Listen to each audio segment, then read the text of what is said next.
Voice of Indiana County, 101.1 FM and AM 1160 WCCS. Indiana in the Morning, presented by First Commonwealth Bank. It is 8:12, and our interview is presented by Marcus & Mack, voted best law firm and best personal injury lawyer 3 years in a row in the Best of Indiana County contest. Visit them online, marcusandmack.com. And, of course, the Historical and Genealogical Society of Indiana County getting ready for a busy month of June ahead.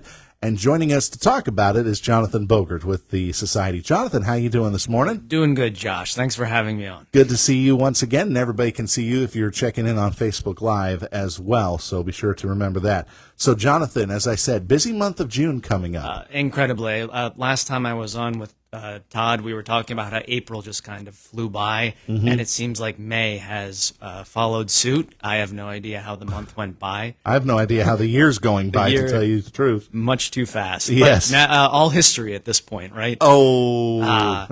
So we have we have a packed June with 3 events, 2 new ones and one that we're returning from that we've done before. So folks can go to our website, hgsic.org, to purchase tickets or to register for those events. So the 3 that we're going to be discussing today are on Thursday, June 5th. We have a wedding program. On Saturday, June 14th at 5:30, we have a Victorian garden party.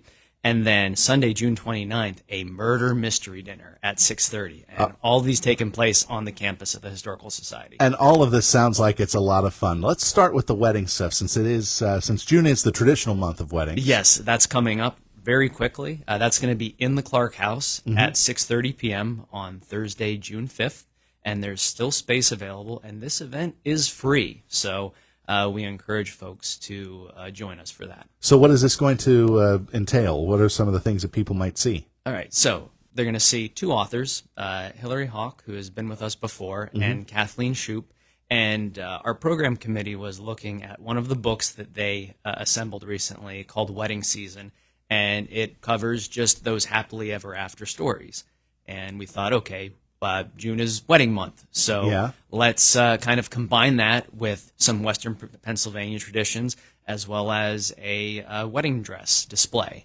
And so couple that all with the Clark House, where we know that members of the Clark family actually got married. It makes for a perfect evening. So when we talk about wedding traditions in Western Pennsylvania, the only one that comes to my mind, and I'm sure it probably comes to the mind of many of our listeners, the cookie table. And you've hit the nail on the head. Yes. Right. So that is going to be the refreshments for the evening. Oh, so we're having a wedding cookie table. A wedding cookie table. That is and nice. I know there's a display that couples with this program that has over 20 gowns on display, along with a lot of research into what cookies made up the cookie table. So we have some fantastic bakers who are part of the team, and they've taken the time to put together a fantastic arrangement. How far back do these wedding gowns go? Are we going back to Victorian times with these? We're going back to the 1860s. All right, so close. Very, very close. And I'm telling you, Josh, in assembling this, we also got dresses from Blairsville Historical Society, the Blairsville area, and Salzburg Historical Society, as well as local private collections. And some of these dresses we could not fit on mannequins. We had to downsize to mannequin size for 12-year-olds as well as 8-year-olds to fit these dresses. And you're looking at these ladies who got married right after the Civil War or right in the midst of it, and they are 4'9", 5 feet tall, and they ended up having 10, 11, 12, 15 kids. So it is amazing. That is. It's going to sound like it's an amazing exhibit. So it's next Thursday, you said? Yeah, June 5th. And it's at the Clark House on the campus of the Historical Society. Free to attend. Yeah, free to attend. But if you have to register on the website, please do so. I guess you need a head count. Yes, we already have about 30 pre-registrants. So numbers are filing quite nicely. So, next up, whenever you said garden party, I'm thinking of the old song, Going to a Garden Party and things like that. But this is actually, again, another display of history, and it sounds like it could be a display of living history with the fact that it is going to be outdoors in the garden, things like that. Absolutely. And this event is a paid event. Tickets are $30, and it actually stretches from the point where the Clark House is on the front lawn all the way down to Memorial Park. Okay, so it's a big place. It's plenty of room. Plenty of room, yes. And we're going to need it because we're going to be exploring some Victorian-era traditions and things that were going on around the time period when garden parties were particularly popular. Are we thinking things like croquet and things like that? Oh, croquet. There's going to be some mysticism involved. There's going to be a tarot card reader and an astrologist, as well as an herbalist, as well as musicians. You can't have a garden party without live music. Who will be providing? So we have two students who are going to be playing the violin as well as the cello. Oh, nice. Yes. So we're very excited for that. It'll help set the mood for the afternoon. Mm-hmm.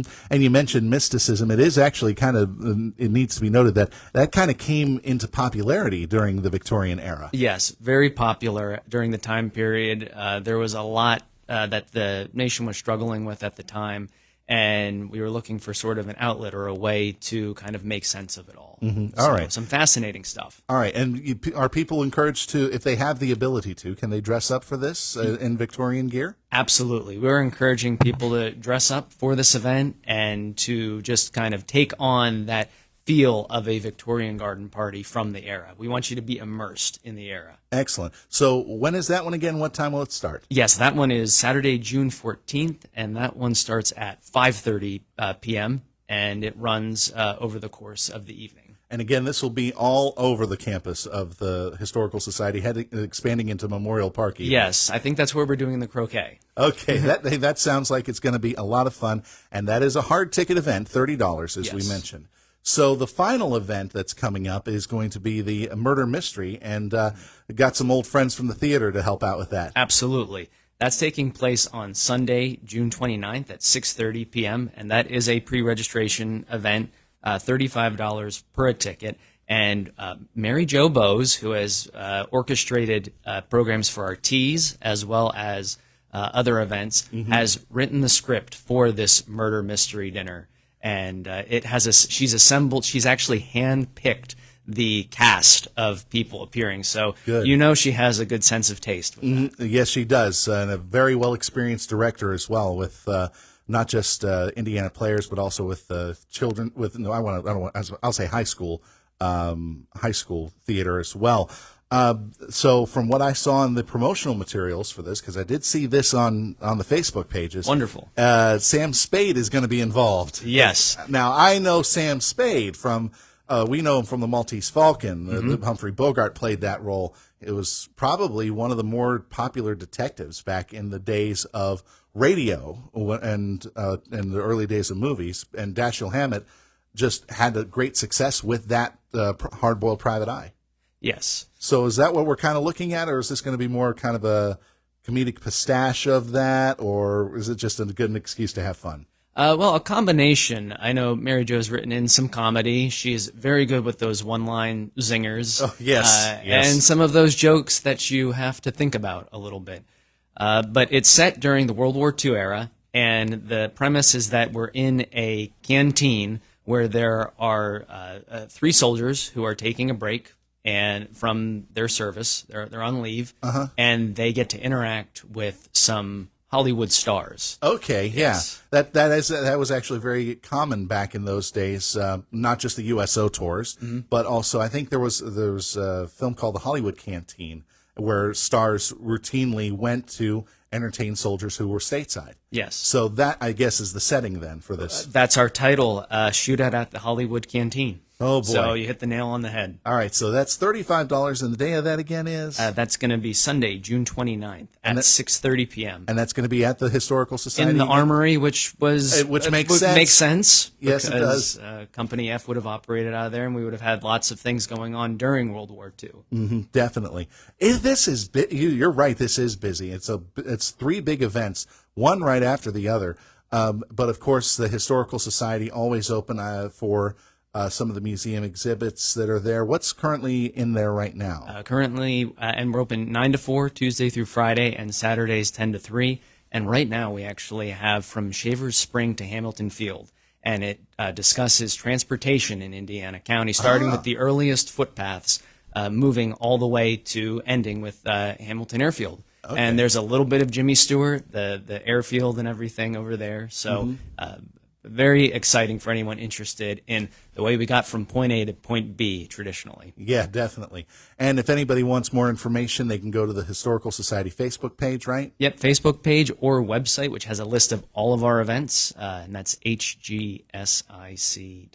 I know we just got through June. Anything on the horizon for July? Maybe just one event for July. Let's see, July. My brain's not even thinking that far ahead at this point. Well, you got so much going on in June. Yeah, I can understand that. Yeah. All right. Well, hey, Jonathan, thanks a lot anyway for coming in. This is going to be a lot of fun. I hope a lot of people get to attend these events because there is a lot of hard work that goes into them, and if people give it a shot, they're going to have fun. It's all volunteer work, and we're thrilled to have new people join us. And yeah, you're right; it is a ton of fun exploring history. All right, and if people want to volunteer, they can always go over to the Historical Society during the open office hours and sign up there. Yes, we always need help. All right, Jonathan, thank you very much for joining us on Indiana in the Morning. I hope these events are a success. Thanks again. Thanks, Josh. Jonathan Bogert with the Historical and Genealogical Society of Indiana County joining us on Indiana in the Morning. Busy month of June with the garden parties and murder mysteries and all sorts of other events going on, even an event related to weddings back in history. So that should be a lot of fun. Our interview presented by Marcus & Mack, voted best law firm, best personal injury lawyer 3 years in a row in the Best of Indiana County contest. Visit them online, marcusandmack.com. And coming up next, it's Boomer Esiason with the Sports Minute. This is Boomer Esiason with Sports Minute. Today's birthday shout-out goes to Billy Donovan. Last